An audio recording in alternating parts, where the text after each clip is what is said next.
Welcome friends, welcome back in the today's video. Friends, standard 8th and subject English. Today we are going to discuss on the warming up of 4.2, the song of songs. Okay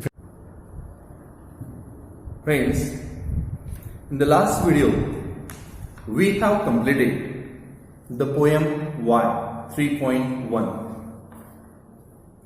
In that, we have discussed on the warming up session, also the poem, that is the questions raised in the mind of the little boy, and also we have completed the margin questions and the English workshop. In that, we have practiced on the why questions, and also we have made the word chain. Friends, today we are going to discuss and explain the new point, the new chapter, that is the 3.2, the song of songs. 3.2,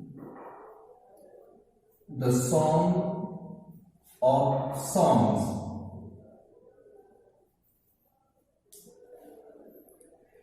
This is a very interesting story, the Song of Songs. In that, first we are going to discuss the warming up session.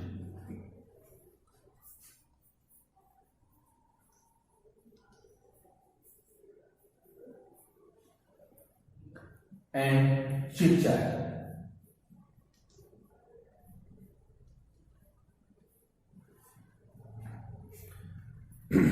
Friends, warming up, chit chat, the song of songs. The song of songs, गाण्यांचं गाणं, एक music संगीत याच्यावरती आधारित एक छोटीशी छानशी कथा आहे. The song of songs. आपण आज याची चर्चा करूया. Chit chat. Open page number 59 and pay attention in your book. Friends, आपण चर्चा करत असताना तुम्ही आपलं इंग्रजीचं पुस्तक उघडायचं आहे आणि पान नंबर 59 वरची चर्चा आज आपण करणार आहोत. चिटचॅट. या चिटचॅटमध्ये आपण सर्वजण सहभागी व्हायचं आहे. First I will read out the questions raised in the chitchat. Do you like to listen to music or songs? What types of songs do you sing? Question number 3. Who is your favorite singer? Next question. When do you sing? Next one. Do you practice singing under the guidance of a guru? And next one. What is the difference between folk music and classical music? These are the questions that is we are going to study here. So all of you read this question in mind. एक 2 मिनिटांमध्ये तुम्ही हे सगळे प्रश्न मनातल्या मनात वाचा. आपण पुन्हा त्याच्यावरती चर्चा करूया. पान नंबर 59 वरील हे सगळे प्रश्न तुम्ही वाचायचे आहेत आणि आपण त्याच्यावरती चर्चा करणार आहोत. The song of songs. सगळे प्रश्न वाचा मनातल्या मनात. म्हणजे आपण या प्रश्नांची चर्चा करूया. 3.2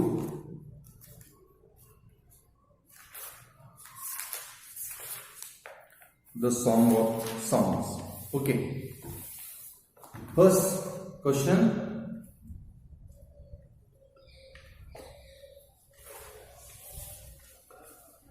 do you like to listen to music songs? चर्चेतील पहिला प्रश्न आहे आपला.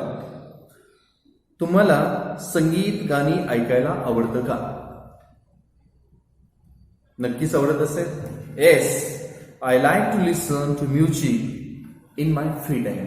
हो, मला संगीत ऐकायला आवडतं, गाणी ऐकायला आवडतात. When? In my free time.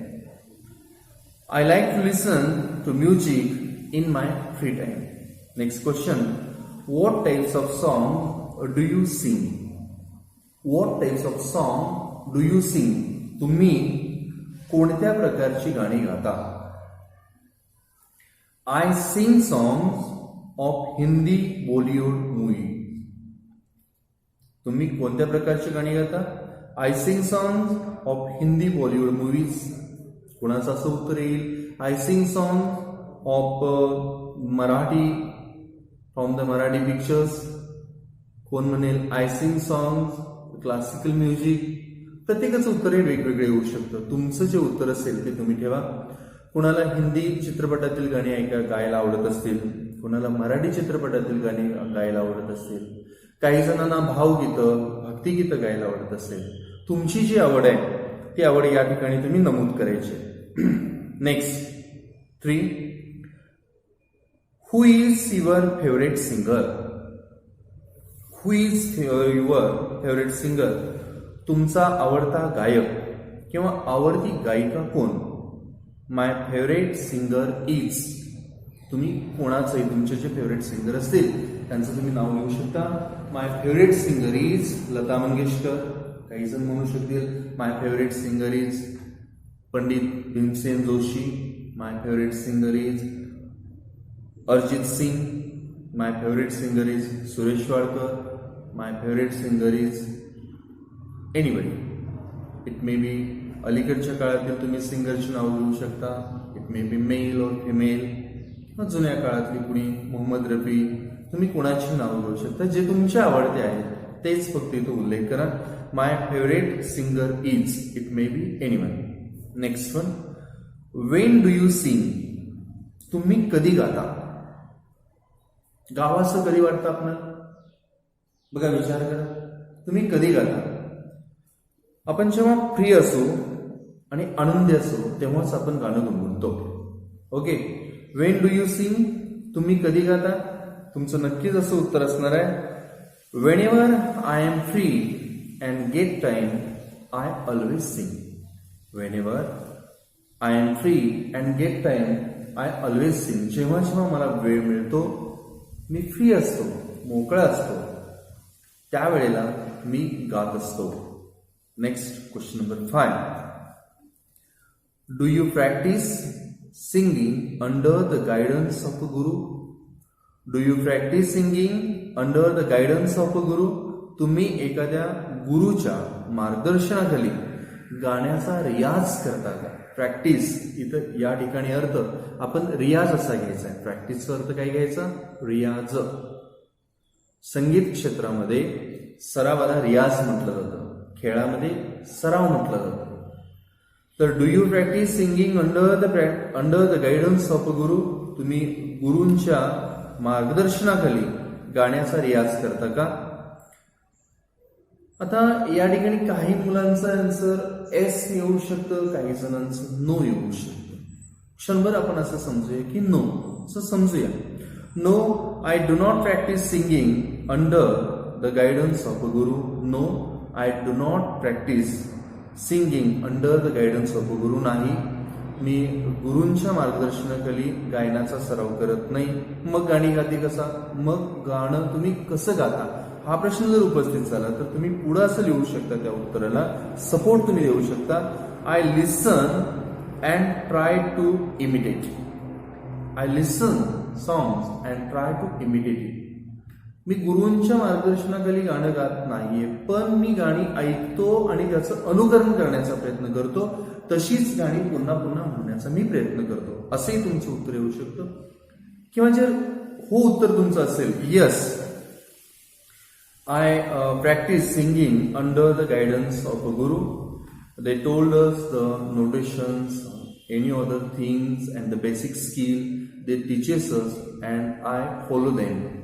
असंही तुमचं उत्तर येऊ शकतं की हो, मी गुरूंच्या मार्गदर्शनाखाली गाणं गातो, गाण्याचा रियाज करतो. ते जे नोटेशन, स्वर, स्वराली हे जे आम्हाला सांगतात ते आम्ही शिकतो आणि त्यांचं अनुकरण ते जे शिकवतात त्याचं आम्ही प्रॅक्टिस करतो. असंही उत्तर येऊ शकतं या प्रश्नाचं. Next question. What is difference between folk music and classical music? folk music and classical music.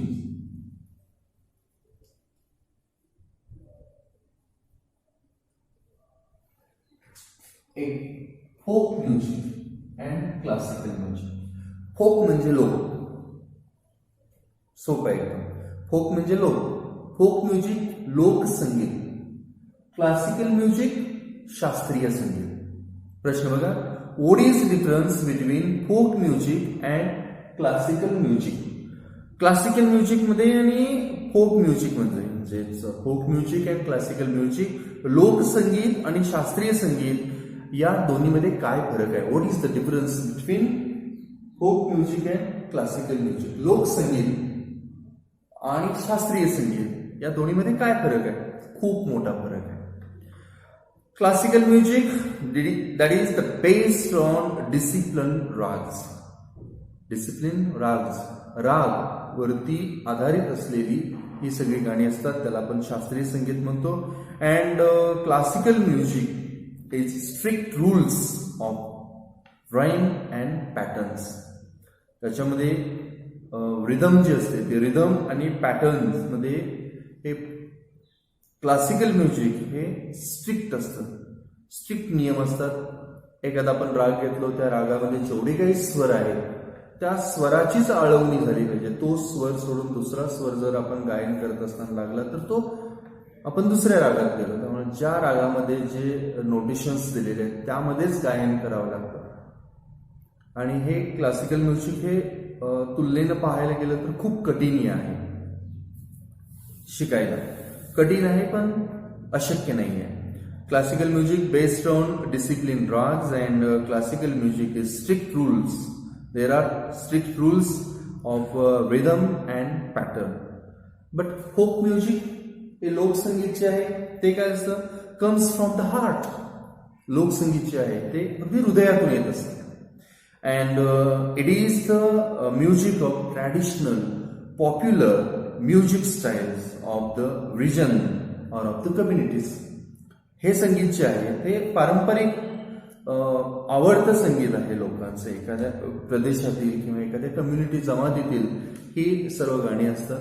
लोकसंगीत जे आहे हे कोणी गाऊ शकतं, अगदी फ्री वर्स असतं. तो अगदी आपण सर्जा राजा, ढवळ्या पोळ्याची गाणी आहेत, ही सगळी लोकसंगीतची गाणी आहेत. तुम्ही रेडिओवरती संध्याकाळी 6च्या दरम्यान जो कार्यक्रम असतो, लोकसंगीताचा कार्यक्रम असतो, तिथं सहज लोकांच्यातून उत्स्फूर्तपणे निर्माण झालेली भावभावना ज्या मांडल्या जातात, that is the spontaneous overflow of the imagination, हे लोकसंगीतमध्ये असतं. लोकसंगीत हे अगदी हृदयातून येत असतं. भावभावना व्यक्त केल्या जातात. ठराविक जमातीतील, ठराविक प्रदेशातील अशी ही गाणी असतात. ती गायलाही खूप सोपी असतात. It is very simple to sing a folk music, but classical music it is very difficult and it needs to practice. या क्लासिकल म्युझिकमध्ये प्रॅक्टिसची खूप गरज असते. पण फोक म्युझिक हे just you listen and you are going to sing. तुम्ही ऐकून सहज म्हणू शकता, एवढी सोपी गाणी असतात. अगदी आणखीन थोडी आपण खोलात जर गेलो तर folk music and classical music, तर लक्षात येईल the following are the differences between classical music and folk music. That is the points of differences. याच्यामध्ये आपण आर्टिस्ट हाही फरक येऊ शकतो, फॉर्म पद्धत फरक येतो, पर्पज हेतू त्याच्यात वेगळा आहे, स्किल रिक्वायर्ड या सुद्धा आपण गोष्टी पाहू शकतो. आता यामध्ये points of difference, just example artist जर आपण घेतलो तर क्लासिकल म्युझिकमध्ये प्रोफेशनल म्युझिशियन्स असतात, अगदी व्यावसायिक संगीतकार जे असतात तेही गाऊ शकतात. पण फोक म्युझिक ॲव्हरेज पीपल कोणीही गाऊ शकतं, हा फरक आहे. त्याच्यानंतर फॉर्म जो आहे तो क्लासिकल म्युझिकचा डिफिकल्ट आहे, but folk music is very simple. Purpose जो आहे तो क्लासिकल म्युझिकचा intellectual stimulation, there is an intellectual stimulation, and the purpose of the folk music is leisure and social pleasure. एक फावला वेळ, मोकळा वेळ आणि एक आनंद म्हणून फोक म्युझिक गायलं जाऊ शकतं. पण क्लासिकल म्युझिकमध्ये तिथं विद्वत्ता, आपलं कौशल्य हे सिद्ध करावं लागतं. स्किल कोणकोणते आवश्यक आहेत? आता क्लासिकल म्युझिक जर तुम्हाला गायचं असेल तर you must have the advance training in music. संगीतातील तुमचं ॲडव्हान्स ट्रेनिंग असलेलं पाहिजे, तुम्ही प्रशिक्षित पाहिजे, त्याशिवाय तुम्हाला गायन करता येणार नाही classical music. But folk music is you must have the skills of knowledge of the language and the folk songs. त्या भाषेचं थोडं ज्ञान आणि ती जर लोकगीतं माहीत असतील तर तुम्ही लोकसंगीत हे गाऊ शकता. This is the main difference between folk music and classical music. आता क्लासिकल म्युझिकची तुम्ही काही उदाहरणं जर आपण पाहायला गेलो तर who are the best artist in the classical music, भरपूर नावं आपल्या समोर येतील. पण त्यात अगदी पंडित भीमसेन जोशी हे क्लासिकल म्युझिकचे खूप ख्यातनाम गायक होऊन गेलेले आहेत. अशी काही तुम्हाला नावं लक्षात येतील ती तुम्ही गोळा करू शकता, कलेक्ट करू शकता. Next question, write down the names of 5 to 6 Indian musical instruments and those used in western music. काय सांगितलं बघा, write down the names of 5 to 6 Indian musical instruments and those used in Western music. 5 ते 6 भारतीय व पाश्चात्य वाद्यांची नावे लिहा. भारतीय वाद्यांची नावं लिहा आणि पाश्चात्य वाद्यांचीही नावं लिहा. म्युझिकल इन्स्ट्रुमेंट तुम्हाला पुस्तकामध्ये या ठिकाणी एक ट्री डायग्राम दिलेली आहे. त्या ट्री डायग्राम नुसार आपण हे पूर्ण करण्याचा प्रयत्न करूया. Musical instruments and musical instruments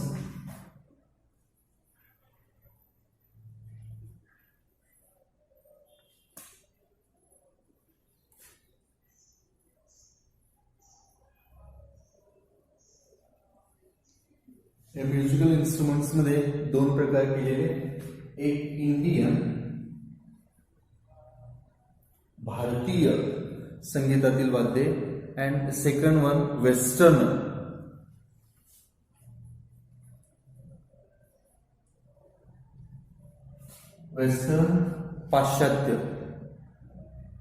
पाश्चात्य वाद्य. पहिल्यांदा आपण इंडियन वाद्य आपण पाहूया. याची ट्री डायग्राम तुम्हाला दिलेली आहे. तर इंडियन वाद्यांच्या मध्ये पुन्हा जे जे आपली इंडियन वाद्य आपण लिहितो त्यांची इथं आपण नावं लिहू शकतो. तर पुस्तकामध्ये तुम्हाला दिलेलेच आहे. अगदी पहिला इंडियन वाद्य तबला.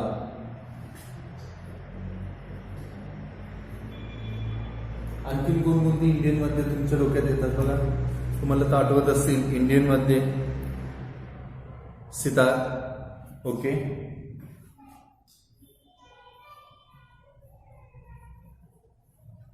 नेक्स्ट इंडियन वाद्य तुम्ही सांगू शकता मृदंग जे दोन्ही बाजून वाजवलं जातं हे वाद्य मृदंग. सितार, तबला, शेहनाई,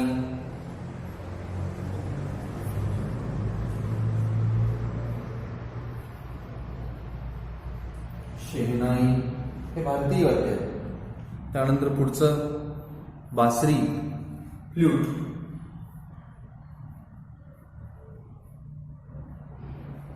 आणखीन कोणतं वाद्य तुम्ही सांगू शकता बघा? हार्मोनियम, सुरपेटी आपण त्याला म्हणतो. हार्मोनियम सगळ्या स्वरांचा समुच्चय त्या ठिकाणी आहे म्हणून हार्मोनियम हा शब्द तयार झालेला, आपण त्याला सुरपेटी असं म्हणणार.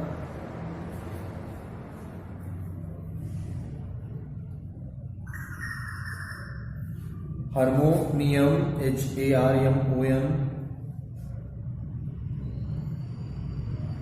HARMON, harmonium.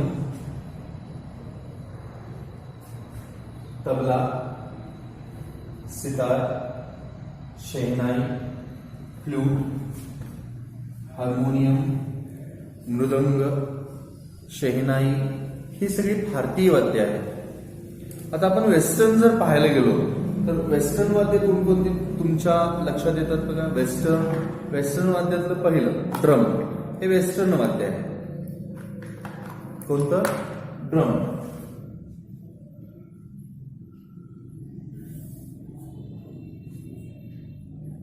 वेस्टर्न वाद्य ड्रम. नेक्स्ट वन कोणतं तुम्ही सांगू शकता बघा? व्हायोलिन. हे वेस्टर्नच वाद्य आहे.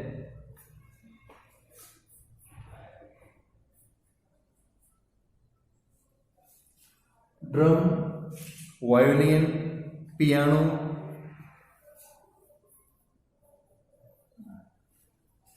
पियानो हे वेस्टर्न वाद्य आहे.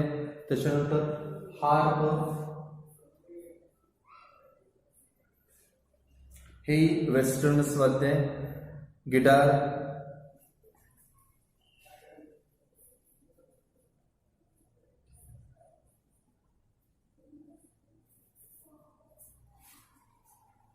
हे वेस्टर्न वाद्य आहे. काही लिहिलेले आणखीनही तुमच्याकडं जे तुम्हाला नावं माहीत असतील वेस्टर्न वाद्यांची, सेलो हे वेस्टर्न वाद्य आहे. ओके, बघा म्युझिकल इन्स्ट्रुमेंट्स, इथं ट्री डायग्राम दिलेले, आपण ट्री डायग्राम पूर्ण करण्याचा प्रयत्न केला. इंडियन आहे तबला, सितार, शहनाई, फ्लूट, हार्मोनियम, मृदंग हे इंडियन इन्स्ट्रुमेंट्स. वेस्टर्न इन्स्ट्रुमेंट मध्ये drum, violin, piano, harp, guitar, cello हे सगळे वेस्टर्न वाद्य आहेत. या ठिकाणी आपण या 5 ते 6 भारतीय आणि पाश्चात्य वाद्यांची या ठिकाणी आपण मांडणी केलेली आहे. Next question, pay attention on page number 59. राग or rag is a music piece in Indian classical music which is sung or played in a fixed combination of 5 to 6 basic musical notes. पुन्हा एकदा बघा, राग or rag is a music piece in Indian classical music which is sung or played in a fixed combination of 5 to 6 basic musical notes. राग ही एक हिंदुस्थानी शास्त्रीय संगीतातील 5 ते 6 मूळ स्वरांची विशिष्ट रचना करून गायली अथवा वाजवली जाणारी स्वरावली होय. राग आपण कशाला म्हणायचंय तर हिंदुस्थानी शास्त्रीय संगीतातील 5 ते 6 मूळ स्वर एकत्र करून त्यांची विशिष्ट रचना तयार करून गायली जाणारी अथवा वाजवली जाणारी स्वरावली आहे. From any singer or musician or the internet, write down the names of any 5 rags and on what occasion they are best sing. तुम्ही काय करा तर एखाद्या गायक किंवा संगीतकाराकडून किंवा आपल्या नेटवरून आंतरजालावरून कोणत्याही 5 रागांची नावं मिळवा आणि ते केव्हा आणि कोणत्या प्रहरी गायले जातात ते लिहा. पुढचा प्रश्न आपल्याला लक्षात आलाय. तर हिंदुस्थानी शास्त्रीय संगीतामध्ये 5 ते 6 मूळ तुम्ही काय करायचं आहे, एकतर आंतरजालावरून किंवा कोणतेही तुमचे सिंगर संगीतकाराकडून किंवा व्होकॅलिस्ट करून तुम्ही एक 4 ते 5 रागांची नावं, त्यांचे नोटेशन्स राहू देत, फक्त रागांची नावं आणि तो राग कोणत्या क्षणी गायला जातो, दिवसाच्या कोणत्या प्रहरी गायला जातो किंवा रात्रीच्या कोणत्या प्रहरी गायला जातो किंवा कधी गायला जातो याची फक्त माहिती घ्यायची. अगदी तुमच्या आजूबाजूला जरी संगीतातले थोडे ज्ञान असणारे कोणी माणसं असतील तर तुम्ही त्यांच्याकडून सुद्धा हे तुम्ही विचारलं जाऊ शकता की कोणत्याही 5 रागांची नावं आणि ती राग कधी गायले जातात हे तुम्ही लिहू शकता. एक जस्ट एक्झाम्पल आपण काही इथं घेऊया. राग हा जो आहे तो स्वरांचा समुच्चय आहे त्या ठिकाणी. मग यामध्ये काही राग जे आहेत ते अगदी शुद्ध स्वर, कोमल स्वर यावरून सुद्धा ते राग असतात. जे स्वर आहेत 7 स्वर, सा रे ग म प ध नी, सा रे ग म प ध नी असे 7 स्वर. आपण म्हणतो सा रे ग म प ध नी सा, मोजताना मोजतो 8 नाही, हे 7च स्वर आहे. सा रे ग म प ध नी असे 7 स्वर आहेत. या 7 स्वरांचा समूह. मग त्याच्यामध्ये सा आणि प हे अचल आहेत, रे दोन्ही येतात, शुद्धही येतो, तीव्री येतो, ग तसंच येतो, नी ही तसंच येतो. मग हे जे शुद्ध स्वर, मूळ स्वर, कोमल स्वर हे वेगवेगळे एकत्र करून तयार केलेल्या स्वरांचा संच आणि त्याच्यावरून गायन केलेलं असतं. त्याला आपण राग मध्ये केलेलं गायन असं आपण म्हणतो. आपल्याला पुस्तकामध्ये on the page number 59 there are given the 2 table form राग अँड ऑकेजन. राग, and next one occasion, प्रसंग, कोणत्या वेळी कोणता राग गायला जातो. राग अँड ओकेजन, प्रसंग.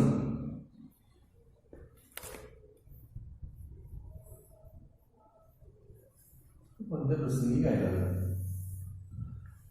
राग आणि ओकेजन आपल्याला या ठिकाणी दिलेले आहे. बघा, पहिलं राग मालकंस आपण एक घेऊया.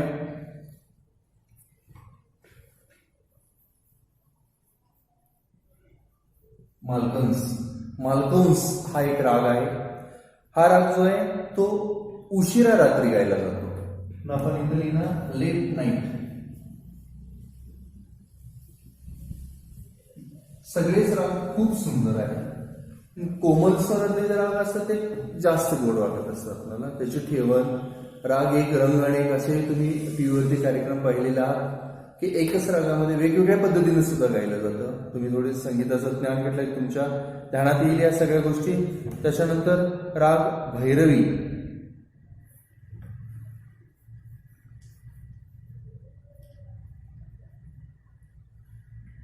राग भैरवी हा भैरवी जो राग आहे तो पहाटेच्या वेळी किंवा सकाळच्या वेळी गायला जातो.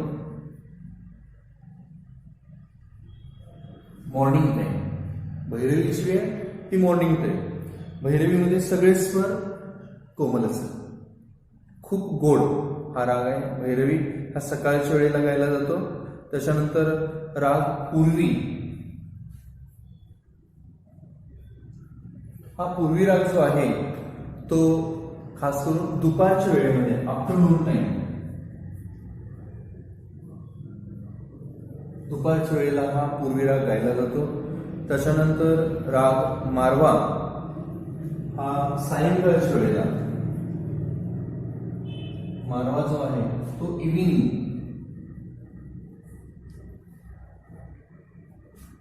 टाइम, सायंकाळच्या वेळेला हा मारवा राग गायला जातो.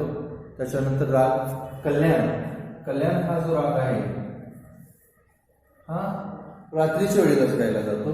तो दिवसा राग नाही गायला जात,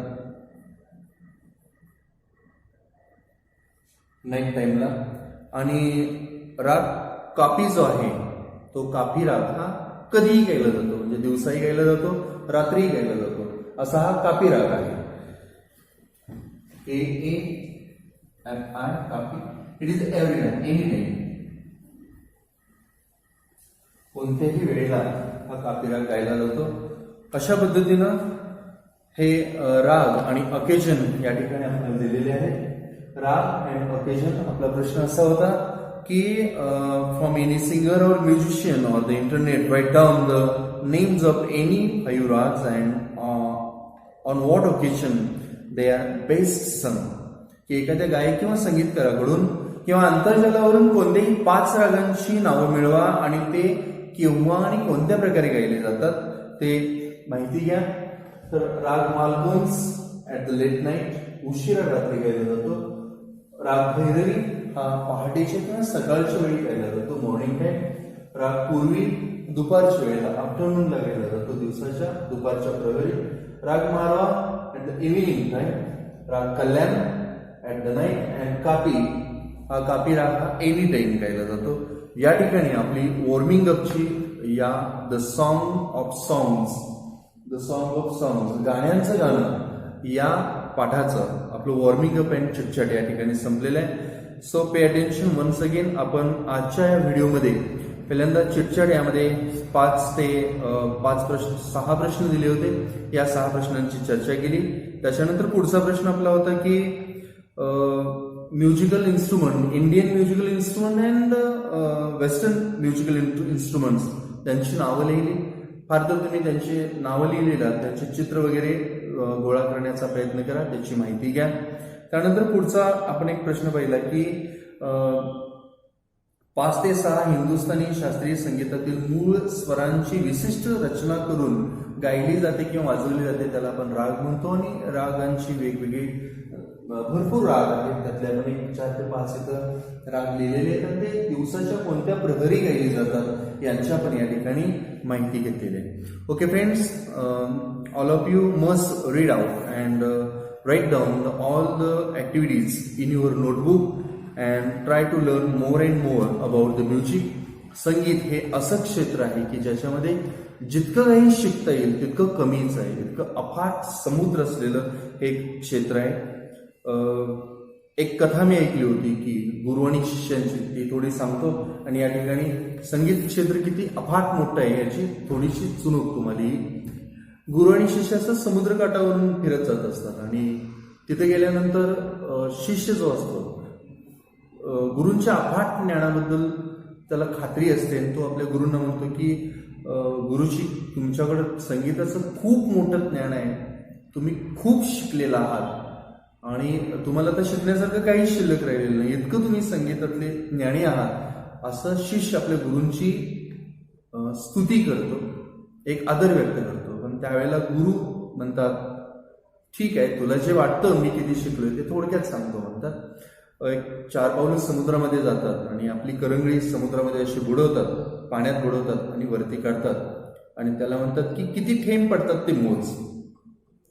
करंगळी पाण्यात बुडवून वरती काढतात, 1, 2, 3 थेंब पडतात आणि मग गुरु बाहेर येऊन म्हणतात, तुला जे वाटतं की मी खूप संगीतमध्ये शिकलेलो आहे असं नाहीये, तर हे शिकण्यासारखं हे अफाट समुद्र जितकं मोठं आहे ना तितकं हे संगीत मोठं आहे आणि मी फक्त हे करंगळीतनं पाणी जे पडलं 2-3 थेंब तेवढंच मी आतापर्यंत शिकलेलो आहे. अजून शिकण्यासारखं माझ्याकडं मला खूप शिकायचं आहे. अथांग पसरलेल्या समुद्रासारखे संगीतातलं खूप मोठं ज्ञान आहे. असं जेव्हा ते गुरूंनी सांगितलं तेव्हा शिष्याच्या लक्षात आलं की संगीत हे डिपार्टमेंट किती मोठं आहे, याच्यात शिकण्यासारखं खूप काही आहे. तुम्ही या क्षेत्रात करिअर सुद्धा खूप उत्तम प्रकारे करू शकता. सो आजचं आपले वॉर्मिंग अप या ठिकाणी संपलेलं आहे. पुन्हा एकदा वाचा, त्याचे प्रश्नोत्तर सगळे तुम्ही तुमच्या वहीमध्ये पूर्ण करा. Okay, on the next video आपण या धड्याची, या प्रकरणाची विस्तृत चर्चा करूया आणि मार्जिन क्वेश्चनची चर्चा करूया. Okay, thank you for watching this video. Thank you very much.